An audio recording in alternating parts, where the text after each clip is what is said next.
Hey everybody, John here with the Blues Guitar Institute, and today I wanted to talk to you about string bending and share an exercise that I've worked into my practice routine that really seems to be helping me get my bends down in my licks. So anyway, I'm finding it super helpful, and I feel like I'm getting better and better as I practice this exercise. I'll go ahead and tell you straight out, it's super boring, but anyway, a lot of how we get better is just by practicing something very simple over and over and over again until it becomes absolute perfection.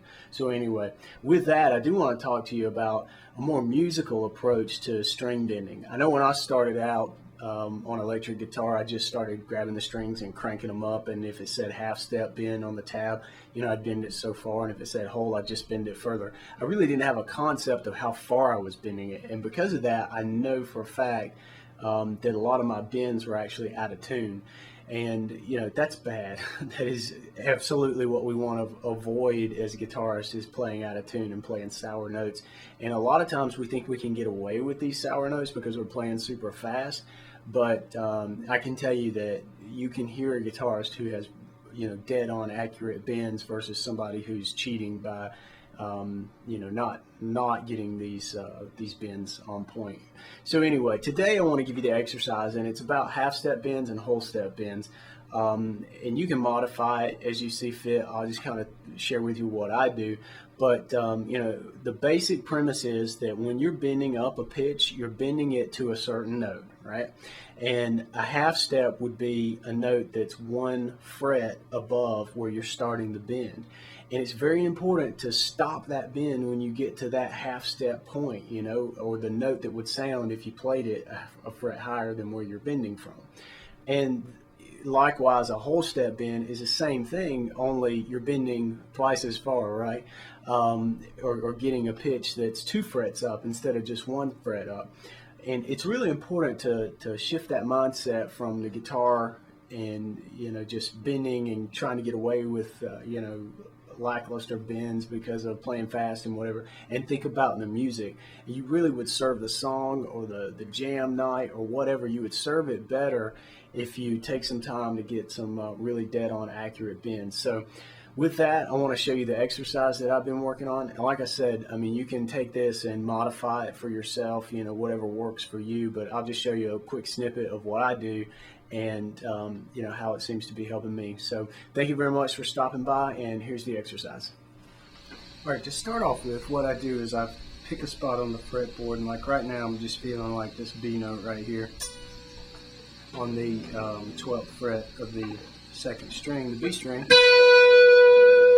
and I'll use that as kind of my bending point. So I'm going to bend up to some note. For a whole step bend, I want to bend up to the note that would sound 2 frets higher.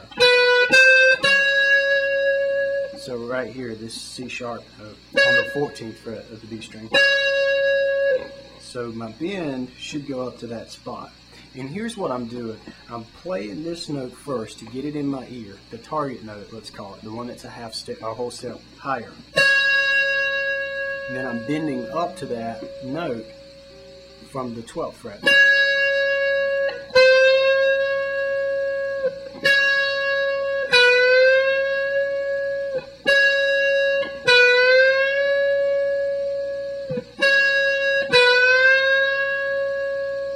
Okay, and that is a great way to get the pitch in your ear before you start bending. So you know where you should be going. You know where this bend should stop.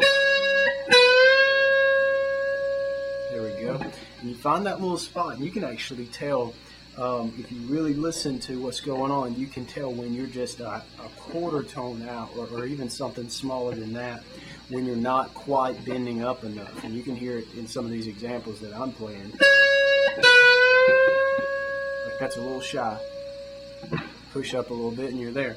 Another thing that I like to do is to actually pre-bend the note and then strike it from the 12th fret. And what that does to me is kind of really emphasizes the muscle memory part of this thing, this exercise, that is. So play. That was a little shy.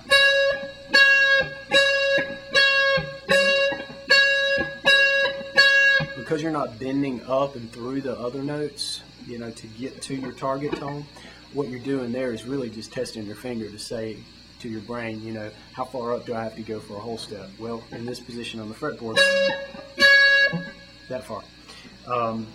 It's a good way to just kind of test yourself, test your brain, test your fingers.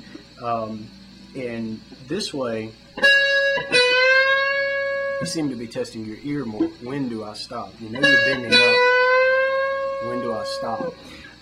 That's the question you should be asking yourself. So anyway, do that. Do it over and over and over again. I go through this in my practice routine where I'm playing this for 5 minutes straight. 5 minutes doesn't sound like a heck of a long time, but do this over and over for 5 minutes and it'll seem like an eternity.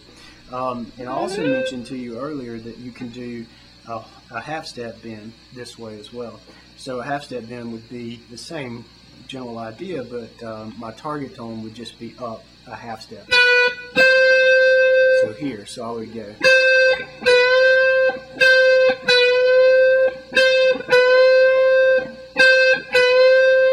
Or for the pre-bent style.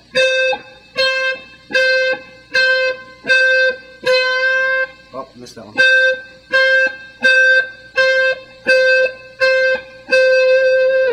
So anyway, keep at it and work this into your routine. And another thing to do once you kind of get your ear opened up and you feel more comfortable doing this, and this is something that I'm doing right now, is move around to different fingers.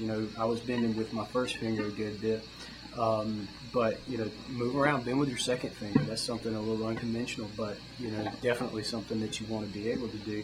And then move to your third finger, and then move to your pinky.